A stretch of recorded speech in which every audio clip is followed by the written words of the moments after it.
Hey everyone, welcome back to another video here at Lovin' Off the Land with Chris and Steph. If you've been following along with our journey, you know that we butchered two of our pigs this week, and so we are doing a lot of meat curing. So we have a bunch of different videos coming up on prosciutto, salami, ham, which we're going to be doing today, showing how to make a country ham, and sausages as well. So if you're interested in any of those, hit subscribe and check out our channel. So another thing we find really easy to do and saves you a ton of money than buying it already processed at the grocery store is making your own kind of holiday ham, or we're going to do a honey glazed ham with honey that we get from our beehive. And we're going to walk you through the process on how to do that. So we have a 10-pound ham here. So it is a nice big one. We're leaving the bone in. If you're buying it from the store, you can get a sort of deboned leg to use for your ham, or a sort of cut of your choice. A shoulder will work as well. But we're leaving that in, a nice big one that is 10 pounds. So when you're curing meats, the measurements are really, really important. So for every 1,000 grams of pork, you're going to want to use 30 grams of salt, 15 grams of sugar, and 2.5 grams of curing salt or prog powder number 1, which is not something you can normally get from the grocery store. You'll need to order it online, or you can ask at your local butchers, and they'll often carry that as well. So what we're going to do is coat our ham in all of those ingredients together. We're going to pre-mix them, which is also important because there's such a small amount of the curing salt. You really want to get that mixed in. If you kind of dumped it on there, it may only hit one spot, and you really want to kind of blend that in so it hits everywhere. So we have our measurements worked out for our 10-pound ham. So this is our regular salt, our sugar, and then we have our curing salt number 1, or prog powder number 1 as well, that we're going to mix in here. For any kind of spices or aromatics, that's a little bit more up to you on what you want to put into your flavor. You can just put this in and not add anything if you want. We've kind of ground up a couple peppercorns that we're going to throw in there. And some of our homegrown coriander that we're going to put in as well. But again, that's totally up to you. You can kind of do your own research, add in different flavorings if you like, or just put in the salt, sugar, and curing salt. We're going to give this a nice mix around. As I said, we really want to mix in that curing salt so that it spreads evenly throughout this whole mixture, and it isn't just ending up on one part of the ham that you've kind of dumped it in on. So make sure you give this a mix. Make sure you give this a good mix before we start putting that onto our ham. Okay. So our ham is too big for a Ziploc bag, so we've got these Tupperware containers that we often use for our hams or curing our bigger meats and prosciuttos and things. If yours will fit in a Ziploc bag, it's totally fine and probably easier to put it into that.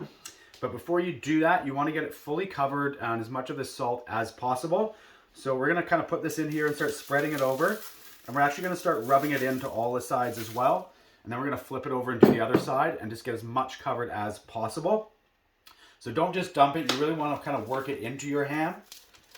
And if you watched our prosciutto video, you know as well, the most important parts to get are your kind of ends where there's lots of holes. So especially if your bone is in there, you really kind of want to work it into those end points. And any crevices that are there, you want to actually like push them right down in there. Get your fingers in there. Don't be shy. Make sure it's hitting all those points.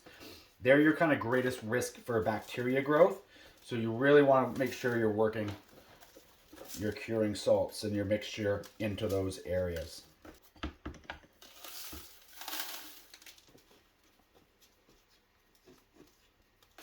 Bunch of it's obviously going to run off the sides. Just grab whatever you can and kind of get that on top at the end.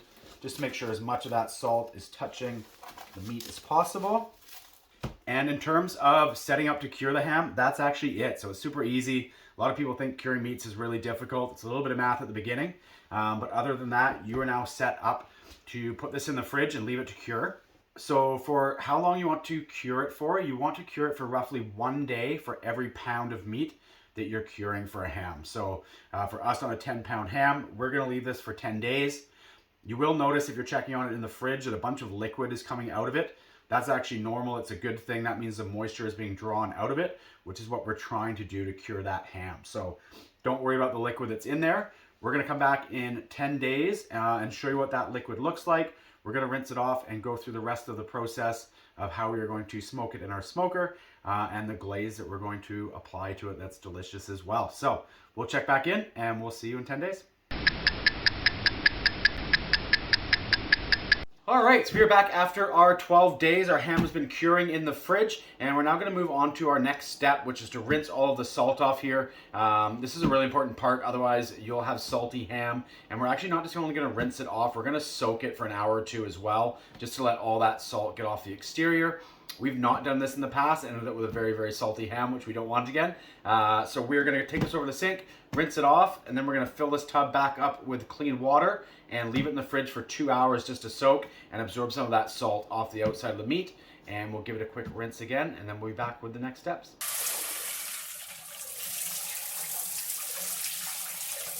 All right, so we've got our ham soaking there. We're going to put that in the fridge for 1 hour.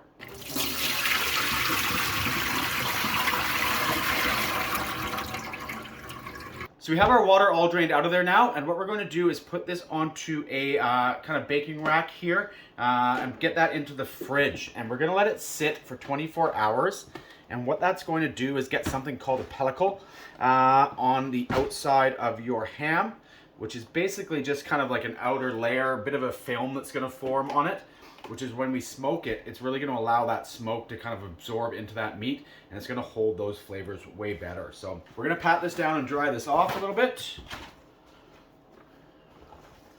And just get all that excess water off of there.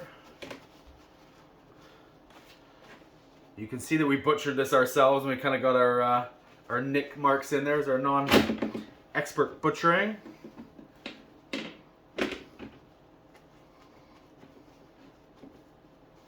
All right, into the fridge that goes for 24 hours, and we'll be back tomorrow to show you the smoking and cooking process.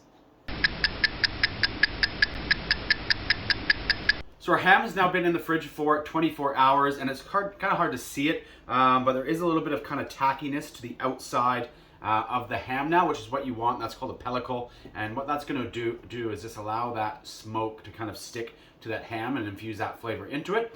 So we're going to take this out and put it into the smoker, and we're going to smoke it at 230 degrees Fahrenheit for about 2 hours, or until it reaches an internal temperature of 135 degrees Fahrenheit. And at that point, we're going to bring it back out and put a glaze on it that we're going to come right back and show you as well. So let's get this into the smoker.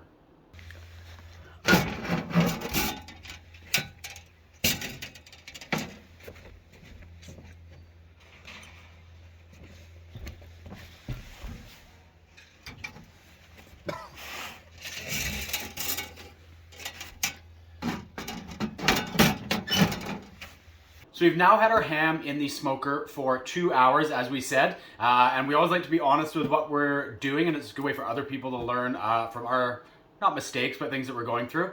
It's a little bit cold out here still in our location where we are, and our smoker wasn't getting that ham up to the internal temperature we wanted of 135. It was smoking really well, so we've got that nice smoke flavor on the outside, and then we brought it inside to finish off in the oven just to get it to that internal temperature. So that's definitely something to watch if you're ever smoking something and you're in a cooler location. You may have trouble getting your smoker up to that temperature to smoke something like ham, where it needs to reach a specific temperature. So let's get this out of the oven and we'll show you what it looks like here.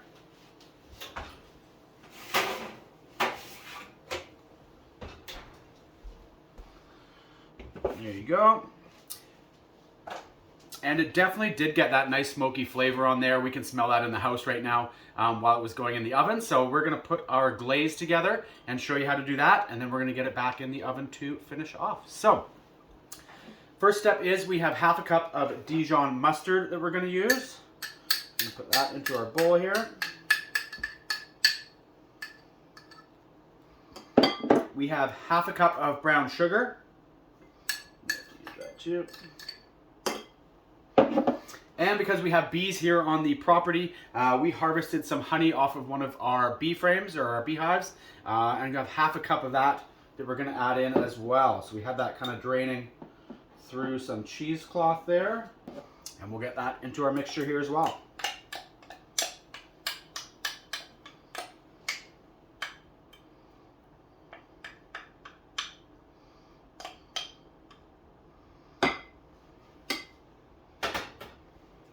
So you want to get that nice and mixed in. We'll get this all stirred up together here. And that is ready to apply to the top of our ham. You'll notice that unfortunately we don't have much of a fat cap on the top of our ham here. Like I mentioned earlier, we did butcher this ourselves.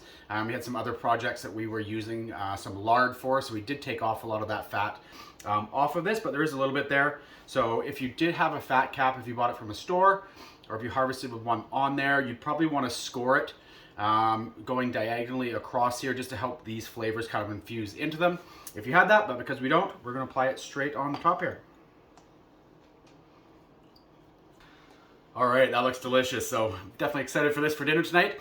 We're now gonna put this back into the oven. We wanna raise the internal temperature now from 135 up until 150 when it's finished. So we're gonna put it in for 15 minutes.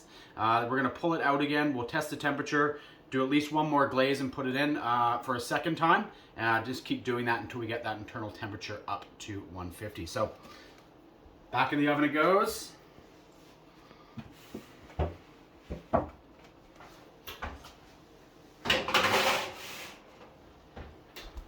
We'll pull that out again in 15 minutes.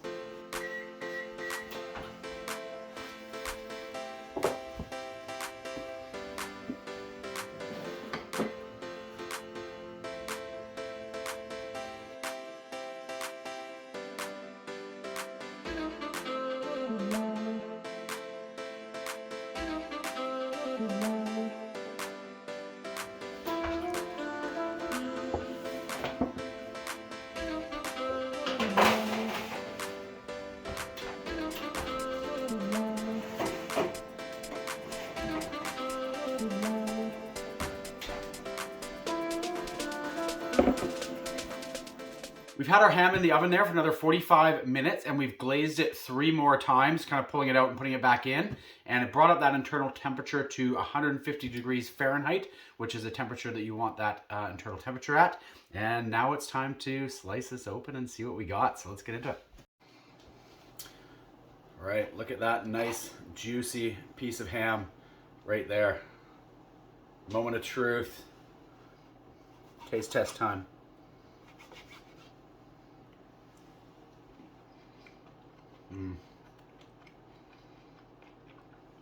That glaze on there with the honey and the Dijon, perfect. It's got nice color, nice and juicy. Very happy with that. That is how you make your own ham right at home. A lot easier than you think. Does take a little bit of time, but again, not as complicated as most people would think to make these things at home. We also have other videos on our channel, how to make your own prosciutto, how to make your own salami, how to do sausages, lots of different things. So go and check out our channel, hit like and subscribe below, and we'll see you next week for another video.